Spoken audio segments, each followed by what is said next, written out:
So let's talk about Johannesburg, the G20 summit. This is the Super Bowl of diplomacy. It's where the leaders of the 20 biggest economies meet to steer the world. It is where we protect American jobs, where we secure our supply chains, and where we make sure the rules of the road are workers and our businesses.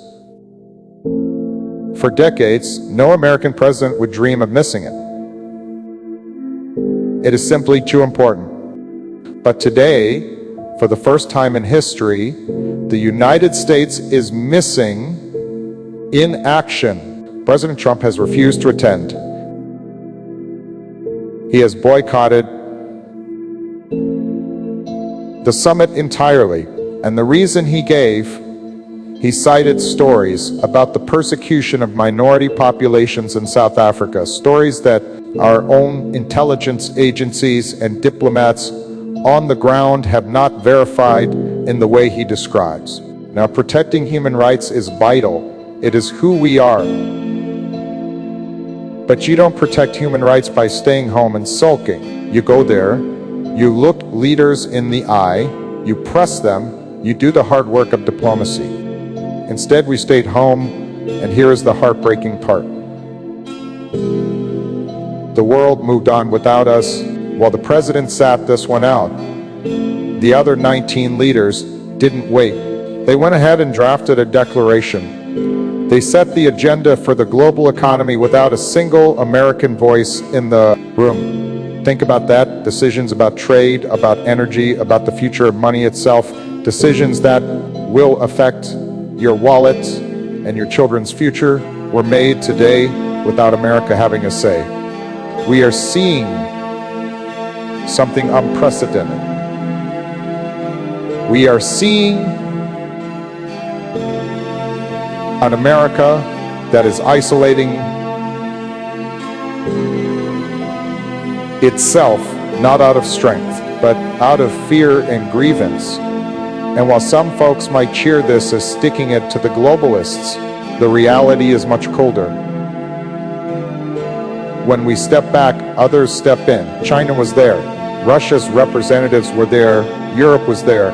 They're writing the rules now, and we are leaving ourselves out in the cold.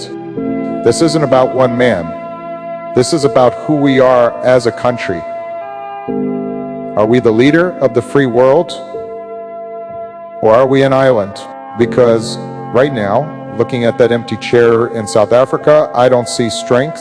I see a retreat that leaves us smaller, weaker, and more alone. And I know deep down that the American people deserve better than to be sidelined in the story of our own future. Stick with me, because in the next part, I'm going to tell you exactly how the other world leaders reacted when they realized America wasn't coming, and the specific opportunities we just handed over to our competitors on a silver platter. You need to hear this. You know, when you walk into a room like the one at the NASREC Expo Center in Johannesburg, there's usually a hum, a kind of electric energy. It's the sound of deals being made and the future being written. But today, the most deafening sound in that room was silence. Silence coming from the seat that should have been occupied by the President of the United States. I want you to really picture this.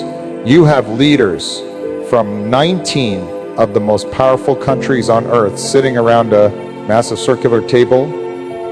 You have President Ramaphosa of South Africa, the host looking to lead. You have President Xi of China. You have Prime Minister Modi of India. And right there, glaringly empty, is the spot reserved for America. Usually when the American president walks in, the room shifts, the conversation stops until we sit down. But today, they didn't wait. And that is what should keep you up at night. The moment they realized President Trump wasn't coming, and that he wasn't even sending Vice President Vance, but a junior embassy staffer, the mood changed. It shifted from confusion to calculation. I've been in these meetings. I know how these leaders think. When they saw that empty chair, they didn't see a protest. They saw an opening President Xi, didn't waste a second. He spent the day shaking hands, signing side deals, and presenting China as the reliable partner for the global South, while we were tweeting from home about grievances that the rest of the world has already investigated and dismissed. China was busy securing access to minerals, trade routes, and markets that rightfully should have been ours.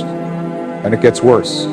By the end of the day, something happened that has never happened in the history of the G20. They released a leaders' declaration, a joint statement on the global economy without the United States.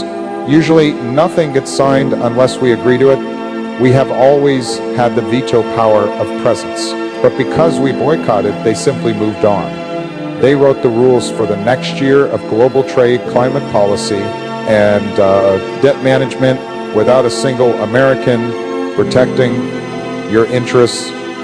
Think about what that means. It means the safeguards we usually fight for, protections for American workers, rules against intellectual property theft, standards for fair competition, were likely left on the cutting room floor.